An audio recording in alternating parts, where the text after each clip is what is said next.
resolvió que el exgobernador de Tamaulipas, Francisco Javier García Cabeza de Vaca, iba a mantener el fuero. ¿Se acuerda? Pues esa no ha sido la única ocasión en que Cabeza de Vaca ha recibido el apoyo, el cobijo y el resguardo del Poder Judicial. Y precisamente por eso el pueblo está enojado y decepcionado del Poder Judicial, por esa clase de ardides, por esa clase de golpes y de ganchos bajos a la sociedad.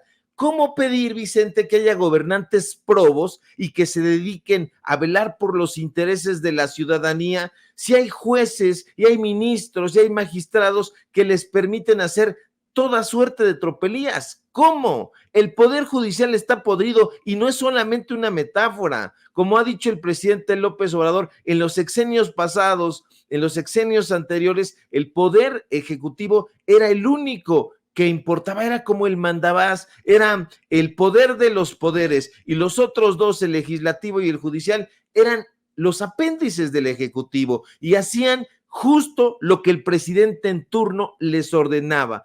Hoy las cosas, usted lo sabe, lo ha visto, afortunadamente han cambiado. Y yo, pensando en una transformación a fondo, pues he celebrado que el engangrenado Poder Judicial intente renovarse. Yo diría incluso renovarse, sino la palabra justa sería eso, transformarse, porque si se renueva, quitan a unos pillos y entran otros al quite. No, ya no se puede seguir consintiendo, Vicente, que haya un Poder Judicial que trabaje al servicio de los Videgaray, de los Gordillo, de las Rosario Robles, de los Cabeza de Vaca y de otros delincuentes de cuello blanco. Fíjate, ayer tuvo que salir el subsecretario de Seguridad, Luis Rodríguez Bucio, a exhibir a jueces que favorecieron con sentencias en su favor al exfiscal de Morelos y al exgobernador de Tamaulipas, Francisco Javier Cabeza de Vaca, precisamente.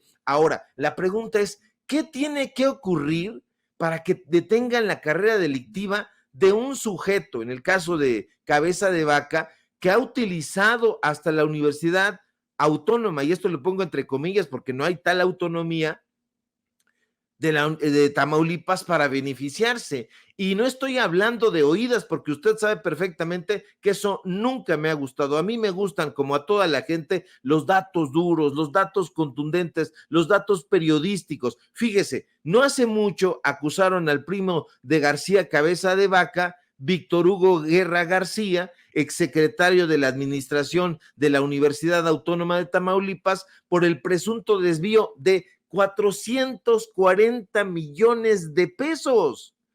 Pero Cabeza de Vaca, libre, arrogante, impoluto, anda por ahí diciendo simple y llanamente que él no tiene nada que ver, que es una campaña sucia contra él. No, pero ¿quién fomenta todo eso? El poder perjudicial. Ahora resulta que Adriana Yolanda Vega Marroquín, quien fue la jueza que otorgó este amparo a Cabeza de Vaca, dice que la orden de aprehensión contra el exgobernador de Tamaulipas violenta sus derechos consagrados en los artículos 14 y 15 constitucionales.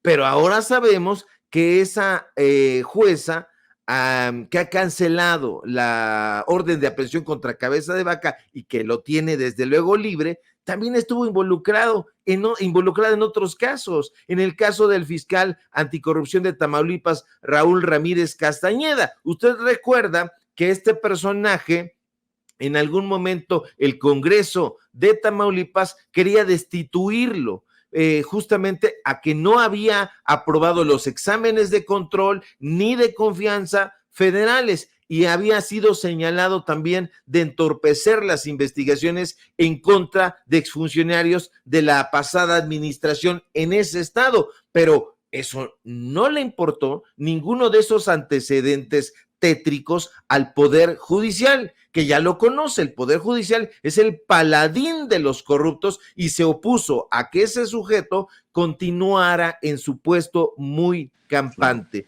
De ahí la importancia de esta decisión que se va a tener en la Suprema Corte de Justicia. Hoy sabremos, de acuerdo con el presidente, quién será la ministra que vaya a integrar las filas del infierno, mi querido Vicente.